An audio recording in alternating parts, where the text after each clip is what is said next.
গাইবান্ধা এক আসনে বিএনপির এমপি প্রার্থী অধ্যাপক ডা. খন্দকার জিয়াউল ইসলাম বৃহস্পতিবার সকাল ১১টায় বাইপাস মোড়ে আল্লাহর কাছে কল্যাণ ও সাফল্য কামনা করে দোয়ার মধ্য দিয়ে নির্বাচনী প্রচারণার আনুষ্ঠানিক যাত্রা শুরু করেন। দোয়া মাহফিলের পর তিনি একটি মিছিলের মাধ্যমে সুন্দরগঞ্জের গুরুত্বপূর্ণ সড়কগুলো প্রদক্ষিণ করেন।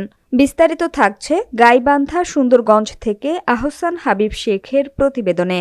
সমাবেশে উপস্থিত ছিলেন উপজেলা বিএনপির আহ্বায়ক বাবুল আহমেদ, সদস্য সচিব মাহমুদুল ইসলাম প্রামাণিক, উপজেলা মহিলা দলের সভাপতি বিউটি বেগম সহ দলের অঙ্গ ও সহযোগী সংগঠনের নেতাকর্মীরা।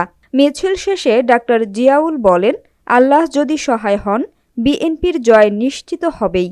এছাড়া তিনি সকলের কাছে দোয়া চেয়েছেন এবং নির্বাচনী প্রচারণায় সমর্থনের আহ্বান জানান।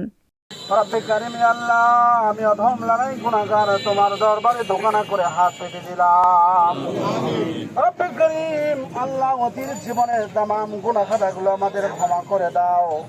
রব্বে কারিম আল্লাহ, ভবিষ্যৎ জীবনে নেক কাজ সৎ কাজ করে তোলার তৌফিক দান করে দাও। রব্বে কারিম আল্লাহ, আজকের বিশেষ দোয়ার অন্যতম কারণ হলো তুমি সব অবগত আছো, সব তোমার ইলমে জানা আছে।